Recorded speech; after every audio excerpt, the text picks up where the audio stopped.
no time to look into the lapses, the grave lapses of internal security and the incidents of cross-border terrorism.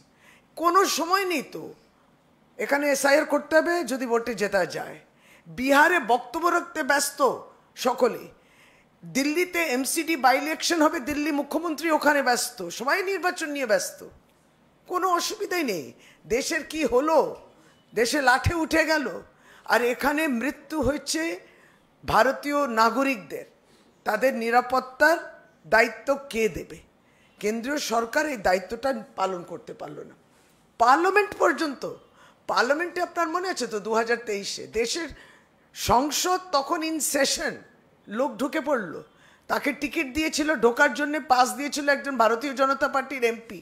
কি হলো? আসলে ঘটনাটা ঘটছে, তারপর তার শেষটা কেউ দেখছে না। শেষ কোথায় হলো, কে দায়বদ্ধ, দায়বদ্ধতাটা নিল কে, কেউ বলছেন না কিছু। আপনি উত্তরপ্রদেশে দেখুন, কুম্ভ মেলা হলো, মৃত্যু হলো, ওখানে মৃত্যুর সংখ্যাটা চেপে গেল। তাহলে কোথায় অমরনাথ যাত্রা তো আক্রমণ হচ্ছে, কোথায় মানুষ নিরাপদ রয়েছেন? বেড়াতে গেলে এখানে বলল যেমন পেহেলগাঁওতে হয়েছিল। তাহলে এই নিরাপত্তার দায়িত্বটা কে নেবেন?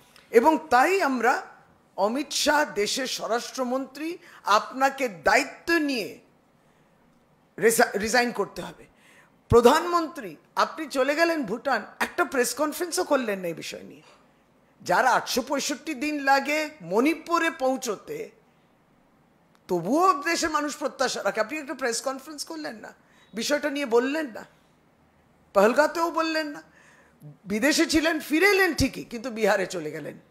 তাহলে এটা কি নিউ নর্মাল? এবং এই নিউ নর্মালটা কি আমাদের অ্যাকসেপ্ট করতে হবে?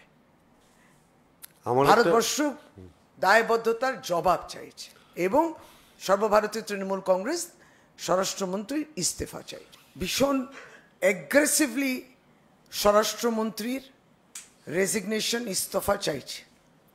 দেখুন, কয়েকটি তো উল্লেখ করা হয়েছে, কিন্তু 2015-তে জম্মুতে, 2015-তে মণিপুরের উপরে অ্যাম্বুশ যেটা হয়েছিল, 2015 গুরদাসপুর বলা হয়েছে, 2016 পাঠানকোট বলা হয়েছে আক্রমণ, 2016-তে পাম্পোরে, 2016-তে কোকরাঝড়ে শুটিং, 2016-তে উরি, 2016-তে বারামুল্লাতে অ্যাট্যাক, 2016-তে হান্দওয়ারাতে অ্যাট্যাক, 2016 নাগরোটা আর্মি বেসের উপর আক্রমণ, 2017-তে ভোপাল উজ্জৈন প্যাসেঞ্জার ট্রেনের উপর বম্বিং, 2017-তে সুকমার উপরে, 2017-তে অমরনাথ যাত্রার উপরে, 2018 সুঞ্জুওয়ানের উপরে, তারপর আবার সুকমাতে 2018, তারপর উল্লেখ্য কয়েকটা আমরা উল্লেখ করে বলেছি, 2019-এ পুলওয়ামা, 2019-এ জম্মু বাস স্ট্যান্ডে গ্রেনেড ব্লাস্ট, দান্তেওয়াড়া ব্লাস্ট হয়েছে 2019-এ,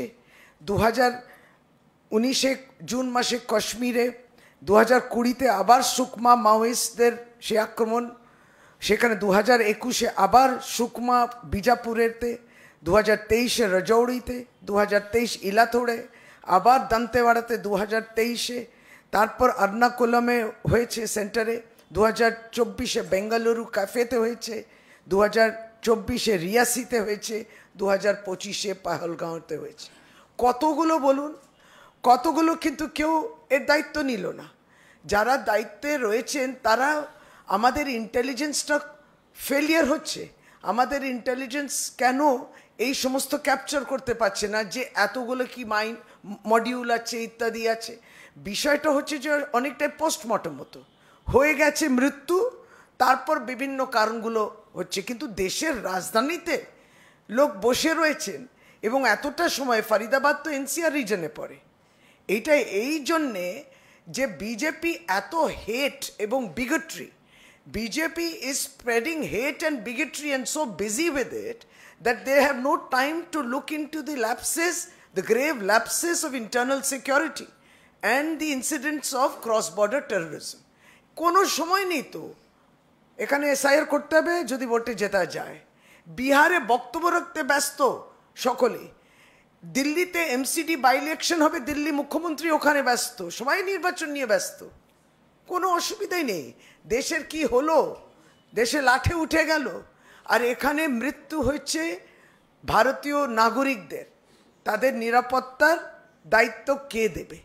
কেন্দ্রীয় সরকার এই দায়িত্বটা পালন করতে পারলো না। পার্লামেন্ট পর্যন্ত, পার্লামেন্টে আপনার মনে আছে তো 2023-এ দেশের সংসদ তখন ইন সেশন, লোক ঢুকে পড়লো, তাকে টিকিট দিয়েছিল ঢোকার জন্য, পাস দিয়েছিল একজন ভারতীয় জনতা পার্টির এমপি। কি হলো?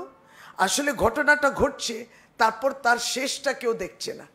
শেষ কোথায় হলো, কে দায়বদ্ধ, দায়বদ্ধতাটা নিল কে, কেউ বলছেন না কিছু। আপনি উত্তরপ্রদেশে দেখুন, কুম্ভ মেলা হলো, মৃত্যু হলো, ওখানে মৃত্যুর সংখ্যাটা চেপে গেল। তাহলে কোথায় অমরনাথ যাত্রা তো আক্রমণ হচ্ছে, কোথায় মানুষ নিরাপদ রয়েছেন? বেড়াতে গেলে এখানে বলল যেমন পেহেলগাঁওতে হয়েছিল। তাহলে এই নিরাপত্তার দায়িত্বটা কে নেবেন? এবং তাই আমরা অমিত শাহ দেশের স্বরাষ্ট্রমন্ত্রী, আপনাকে দায়িত্ব নিয়ে রিজাইন করতে হবে।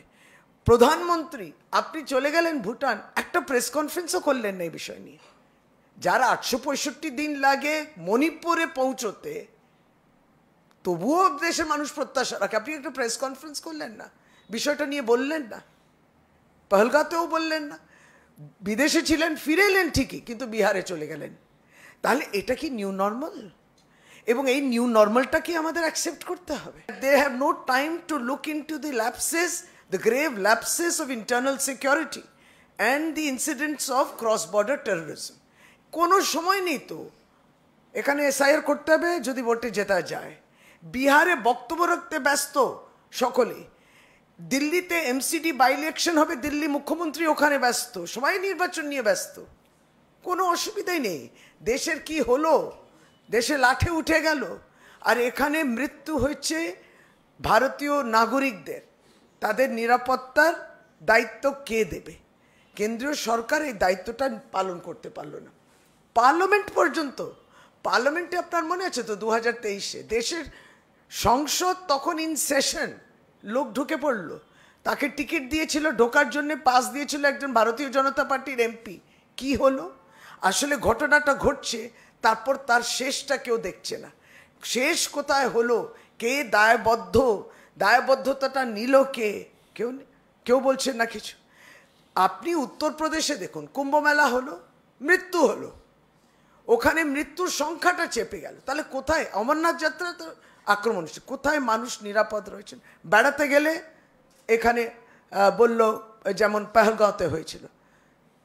তাহলে এই নিরাপত্তার দায়িত্বটা কে নেবেন? এবং তাই আমরা অমিত শাহ দেশের স্বরাষ্ট্রমন্ত্রী, আপনাকে দায়িত্ব নিয়ে রিজাইন করতে হবে। প্রধানমন্ত্রী আপনি চলে গেলেন ভুটান, একটা প্রেস কনফারেন্সও করলেন না এই বিষয় নিয়ে। যারা 865 দিন লাগে মণিপুরে পৌঁছতে, তবুও দেশের মানুষ প্রত্যাশা রাখে, আপনি একটা প্রেস কনফারেন্স করলেন না।